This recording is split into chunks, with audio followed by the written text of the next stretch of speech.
Ben, I got a question with like the early career things when your career starts and you think, okay, everything's going, I'm on my way. Right. Fresh horses, Yeah. the Brat Pack, Andrew McCarthy, Molly Ringwald. Do you think you were on your way with that? Yes, I did. I thought, in 1987, I thought I was like a couple of years. I quit college and I got a job in Fresh Horses, and then I also got a job in a small part in Empire of the Sun. And I thought, wow, this is it. I've arrived. And I did think Fresh Horses was going to be my entree into the Brat Pack. And then unfortunately, I jumped onto the Brat Pack just as they were disintegrating and going down in flames. So the movie was kind of like the death knell of the Brat Pack. And yeah, and then I didn't work for like a year after that, it was a very sobering thing because in this business, it kind of just reminded me something that, you hear actors, there's no security, there's no job security. And that's why actors seem, whenever there's work in front of them, most likely they'll go for it because you really never know when there's going to be a dry spell. And that year I worked so much. I was working, in a movie with Steven Spielberg and Andrew McCarthy, Molly Ringwald. And the next year I couldn't get a job. Really kind of let me know, like, wow, this business isn't as easy as it seems. Well, how often did you get discouraged? Like when Saturday Night Live and you were on there briefly, and I know it didn't work out the way you wanted it to, Yeah. but did you ever get really discouraged? Yeah, you go through periods where you get discouraged and where you just kind of wonder if you're ever gonna, make it or if you're ever gonna have steady work. And what I would always do when I got discouraged is I would just go to my own thing. I would go into like creating my own films or writing, short films or just working on stuff that I could self-generate. And that always seemed to be the way I got work, was like by doing my own thing, not waiting around for someone to hire me. Well, you turn to Zero Effect, the opening scene where you're negotiating with Ryan O'Neal. You seem so supremely confident in the business and the negotiation. In real life, how good are you with dealing with studio heads and I was executives? speaking phonetically in that scene. I had no idea what I was saying.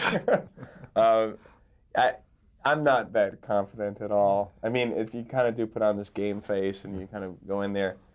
I learned early on that as a director, when you go into a meeting, that these executives and producers really want to hear. When you go in there, the first script I ever got to direct, I thought it was all right, and I went into the meeting kind of like a little bit nervous about saying anything bad about it because I wanted them to hire me.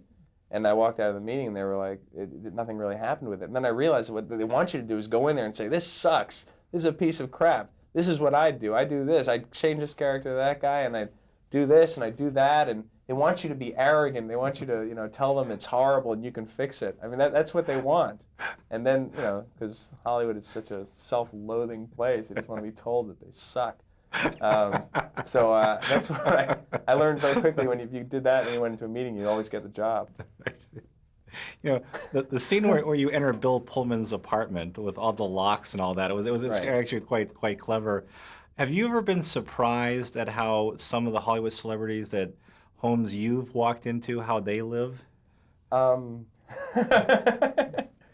Yeah, surprised in different ways. I mean, there's just there's a lot of people live behind big closed gated facilities out here.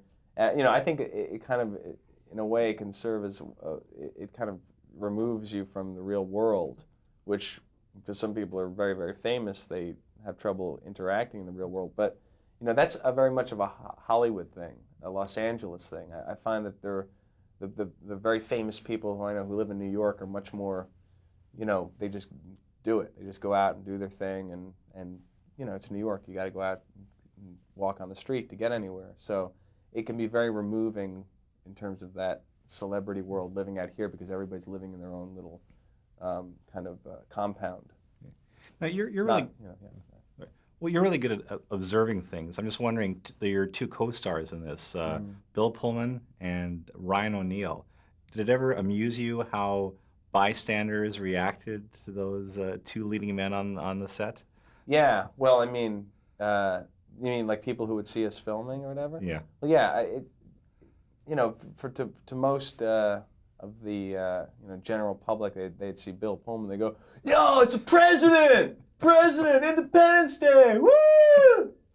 That was Bill's done many, many films, an incredible range of work, but president, all right.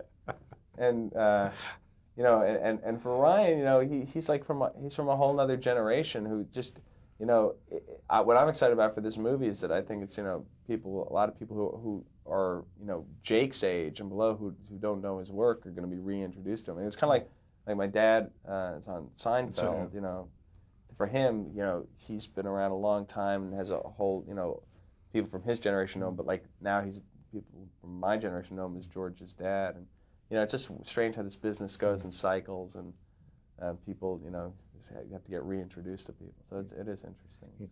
A very quick question. What does your dad think about the show going off the air now? What's his reaction?